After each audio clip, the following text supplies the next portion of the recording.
Voici la maison de notre prophète Mohammed sallallahu alayhi wa sallam. Sa maison a été reconstituée avec des plans d'architecture en 3D grâce à des hadiths authentiques.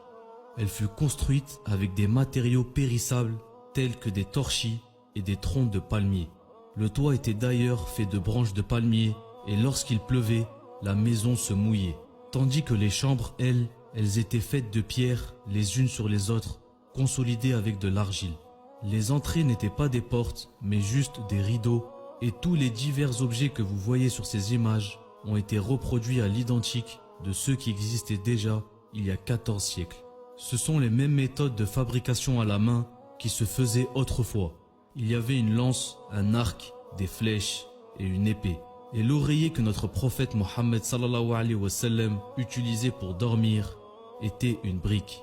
Pour chacun de ces appartements, les dimensions étaient de 4,5 mètres sur 4 mètres, soit 18 mètres carrés, avec une hauteur de plafond de 3 mètres.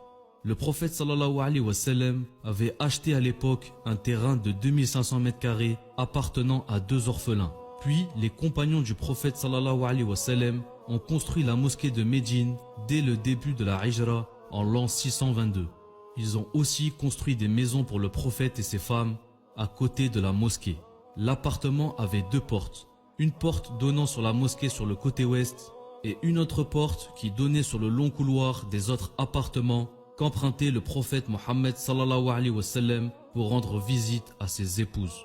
Allah a dit dans le Coran: ô vous qui croyez, n'entrez pas dans les demeures du prophète, à moins qu'invitation ne vous soit faite à un repas sans être là à attendre sa cuisson. Mais lorsqu'on vous appelle, alors entrez. Puis quand vous aurez mangé, dispersez-vous sans chercher à vous rendre familier pour causer. Cela faisait de la peine au prophète, mais il se gênait de vous congédier, alors qu'Allah ne se gêne pas de la vérité. Et si vous leur demandez à ces femmes quelques objets, demandez-le leur derrière un rideau. C'est plus pur pour vos cœurs et leurs cœurs. Vous ne devez pas faire de la peine au messager d'Allah, ni jamais vous marier avec ses épouses après lui. Ce serait auprès d'Allah un énorme péché. Ses épouses vivaient en sa compagnie et faisaient partie des gens de la maison d'après le verset suivant. Allah ne veut que vous débarrasser de toute souillure, ô gens de la maison du prophète, et vous purifier pleinement.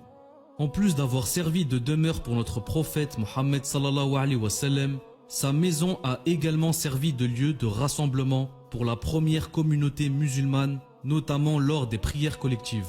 Plus tard, le prophète sallallahu alayhi wa sallam tomba malade. Il mourut quelques jours plus tard sur les genoux de son épouse Aïcha radhiyallahu anha le 8 juin 632 dans sa maison. Mes frères et sœurs, ce modèle de la maison de notre prophète Mohammed sallallahu alayhi wa sallam est très important pour nous, car aujourd'hui, il nous aide à comprendre la modestie qu'avait le meilleur des hommes, notre prophète Mohammed sallallahu alayhi wa sallam. D'après Anas radhiyallahu anhu, le prophète sallallahu alayhi wa sallam a dit: quiconque a pour préoccupation principale la vie d'ici-bas, Allah fera s'écrouler son affaire et il placera la pauvreté devant ses yeux, et seul ce qui a été écrit pour lui de cette vie l'atteindra. Et quiconque a la vie future comme principale préoccupation, Allah lui maintiendra son affaire et il répandra la richesse dans son cœur, et la vie ici-bas sera forcée de venir humiliée vers lui. L'homme le plus important pour nous après Allah nous a laissé comme héritage un modèle d'humilité. Comme lui, nous devons toujours faire preuve d'humilité et rester humble, car il est notre exemple en tant que musulmans. Que la paix soit sur vous et vos familles. Wassalamu alaikum.